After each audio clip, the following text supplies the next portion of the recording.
a desaprovação do outro, do Messias. Alguma coisa no Senado não engatou muito bem.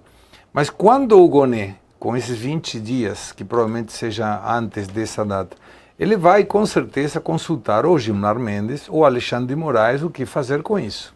E a pergunta eu faço, não tenho conhecimento do direito, é: se o Gonê disse que não, é o perfeito tampão para que nada passe por aí que possa chegar a uma instância que dê uma solução melhor para o Bolsonaro e para o resto dos condenados. Além dos que mencionou Caivano, temos o Felipe Martins também, a Débora do Batão e tantos outros.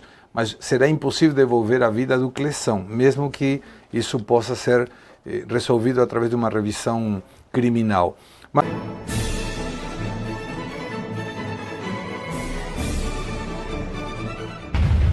fascínora do direito. Eu lembro, inclusive, naquelas audiências que eram públicas, quando era a vez do Paulo Gonê perguntar, ele olhava para ver o Alexandre de Moraes, para ver o que Alexandre de Moraes colocava, se estava aprovando ou não estava aprovando. Agora, a pergunta é, quando ele foi conduzido, o Senado aprovou, contrariando o desejo de muita gente, me incluo nesse desejo, mas mudou alguma coisa desde a aprovação de Gonê até a desaprovação do outro, do Messias. Alguma coisa no Senado não engatou muito bem. Mas quando o Gonê, com esses 20 dias, que provavelmente seja antes dessa data, ele vai com certeza consultar ou Gilmar Mendes ou Alexandre de Moraes o que fazer com isso. E a pergunta eu faço, não tenho conhecimento do direito, é: se o Gonê disse que não, é o perfeito tampão para que nada passe por aí que possa chegar a uma instância que dê uma solução melhor para o Bolsonaro e para o resto dos condenados. Além dos que mencionou Caivano, temos o Felipe Martins também, a Débora do Batão e tantos outros. Mas será impossível devolver a vida do Clesão, mesmo que isso possa ser resolvido através de uma revisão criminal. Mas... se for, e nós temos 4 pessoas que poderão votar, imaginando que o Gonê dê livre acesso à revisão criminal, porque o Fux já votou na primeira turma, e ele está hoje na segunda turma.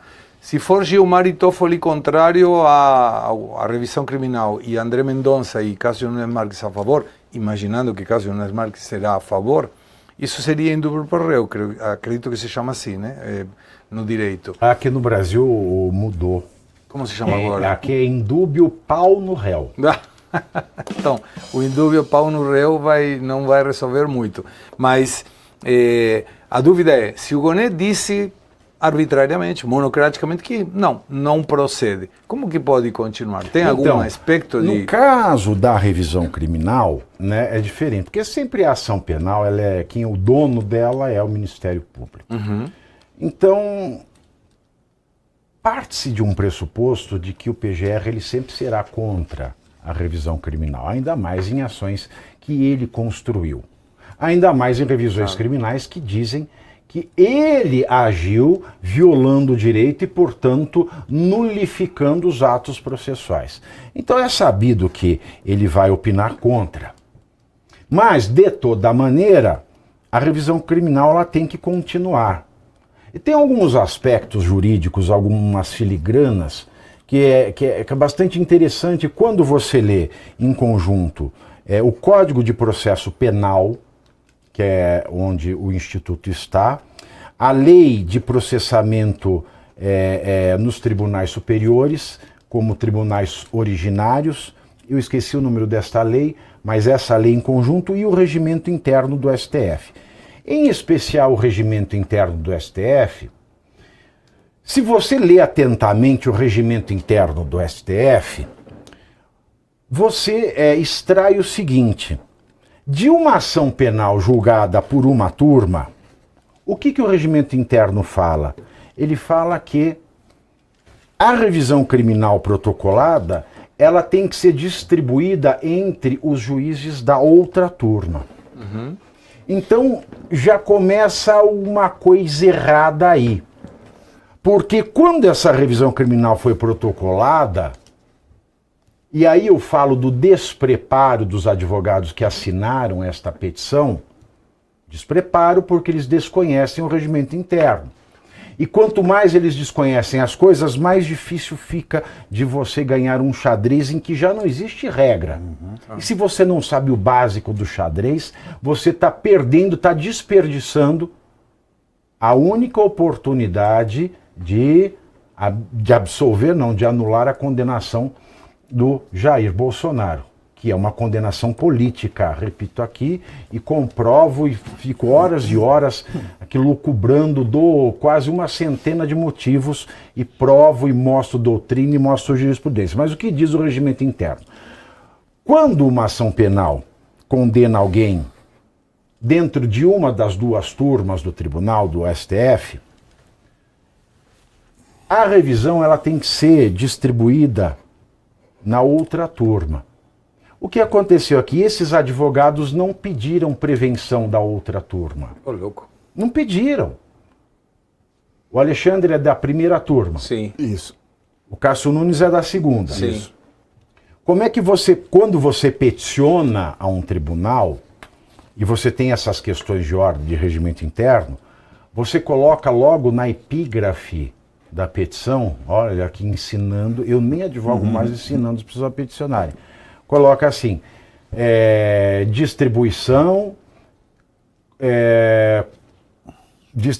prevenção de competência à segunda turma, conforme o artigo tal do regimento interno. Eu devo ter anotado isso aqui, porque depois tem muita gente que fica magoadinha comigo no Twitter. Tem muito advogado que fica magoadinho comigo no Twitter, aí eles me falavam, não tem nada a ver, isso não pode, etc e tal. É um problema danado tudo isso aí, mas cadê aqui?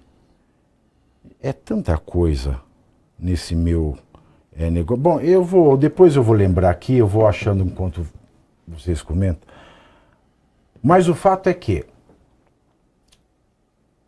além disso, o que o regimento interno do STF diz? Ele diz o seguinte, se você julgou no plenário, não tem outra turma. Então você vai distribuir para o plenário também. E o que o regimento ele estipula? Ele estipula que não pode ser relator aquele que julgou pela condenação. Você exclui Lógico. aqueles que julgaram pela condenação, para que seja o relator aquele que não julgou pela condenação. Ah, mas e se foi unânime? Se foi unânime, aí você sorteia livremente. Se foi a condenação pelo plenário, se todos julgaram pela condenação, você distribui livremente. Se nem todos julgaram pela condenação, você distribui entre aqueles que absolveram. Mas a regra geral o que eu quero dizer com isso, é que você tem que distribuir para a turma oposta se a condenação se deu em uma das turmas. Claro. E isso não aconteceu, foi para o plenário. Foi para o plenário e aí foi sorteado o Cássio Nunes, o que é um erro ter ido para o plenário, porque se foi julgada pela primeira turma, a revisão tem que ser da segunda. Claro. E na segunda, olha o erro dos advogados. Na segunda, você já tinha uma maioria, Fux, André Mendonça e Cássio Nunes. Mas o Fux poderia votar? 3 pode, porque ele votou contra a condenação. Ele sustentou as teses contrárias à da condenação. Não, votar pode. Você não pode ser relator. Entendi. Mas eu digo mais, uma vez que o Gilmar Mendes, recentemente, ao dar 2 habeas corpus para a pessoa jurídica, inovando o mundo do direito com a arte e a graça de ser Gilmar Mendes, como diz o livro lá em homenagem a ele, ele ressuscitou um processo que já estava arquivado para conseguir dar um habeas corpus para a empresa da família do seu amigo Toffoli, justificando que ele já tinha decidido algo daquela matéria, então ele tem conhecimento, ele tem um conhecimento tal dentro do STF sobre este tema que ele tem que ser o relator. Então, a partir da decisão do Gilmar Mendes, você podia sustentar que, além da competência ser da segunda turma, você podia avocar a competência para relatar do Luiz Fux. Porque nenhum dos juízes da segunda turma conhece tanto a prevalecer a tese do Gilmar Mendes. Sim. Tá?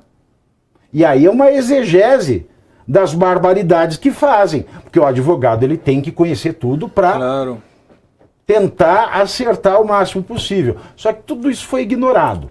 Tudo isso foi ignorado. Agora foi para o plenário, vai lá, vai esperar. E tem um outro detalhe. O problema é que estivesse na segunda turma, o presidente da turma é o Gilmar Mendes. Uhum. Então dependeria dele marcar sessão de julgamento. Uhum. Agora, vai para o plenário. Depende do Fachin marcar sessão de julgamento. Mas tem aquela coisa. O Moraes pode pedir vista, o Dino pode pedir vista, o Gilmar Mendes pode pedir vista, o Toffoli pode pedir vista, o Cristiano Zanin pode pedir vista, a Carmen Lúcia pode pedir vista. Então, meu querido... Mas eles votariam? Claro indo para o plenário, sim. Eles votariam? Voltariam a votar? Claro que sim. Eles voltam a votar, eles apenas não podem relatar. Entendeu? Aí está perdido. Eles apenas não podem relatar. Agora, é ignorância dos advogados? Porque o que você explicou é muito óbvio. Não, não é óbvio. Isso está na tonga da mironga do regimento interno do STF. Você tem que ter paciência de ler. E às vezes a inteligência artificial ela não consegue fazer conversar, né? Então você tem que ter uma certa experiência em tribunal superior. Alguém quer falar alguma coisa desse tema? Experiência superior tem a Viviane Vassi. Ah, sim. Ela é a mais experiente do mundo. Né? Aqui, revisão. Deixa eu ver se eu acho aqui. Alguém quer falar alguma coisa? Fale alguma coisa enquanto eu dou uma olhada aqui, se eu acho esse número. Não, é muito triste, né? Para dizer o mínimo. Muito triste, é uma ótima argumentação. Em virtude do que você disse, é uma tristeza profunda mesmo, porque nós temos um homem de 70 anos, debilitado, né? Eu achei. Então, já que você está enrolando, eu achei.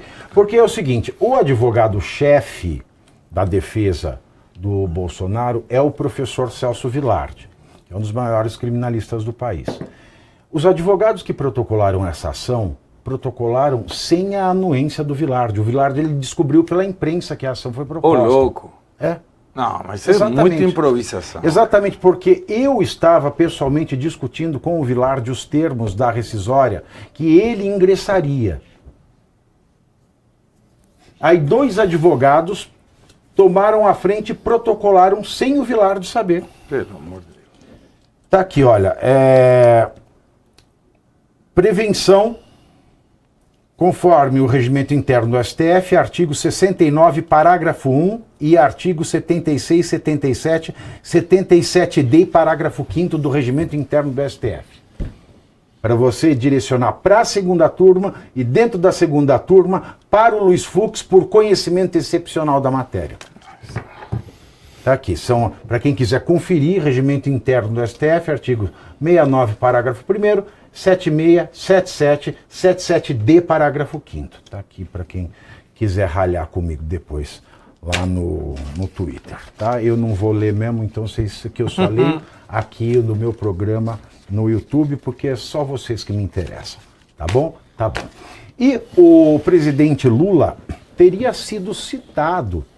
Presta atenção, a receita, para não dar errado, você pega a notícia, limpa bem os fatos, separa na vasilha o mal com atraso, com a pitada de psicopatia, leva no forno, critica até ferver e coloca ironia a gosto. Eu acho que eu não sei imitar o Jacan, mas eu sei servir uma bela salada de notícia com crítica e com aquela pitada de ironia que faltava na receita da velha imprensa. toda noite às 7h30, ao vivo, na sua TV e no YouTube do Metrópolis. Eu, Thiago Pavinato, analiso ao lado de convidados para lá de especiais os principais temas da arena política brasileira, colocando os pingos nos is, sem rodeio e sem filtro. Pavinato, 7h30.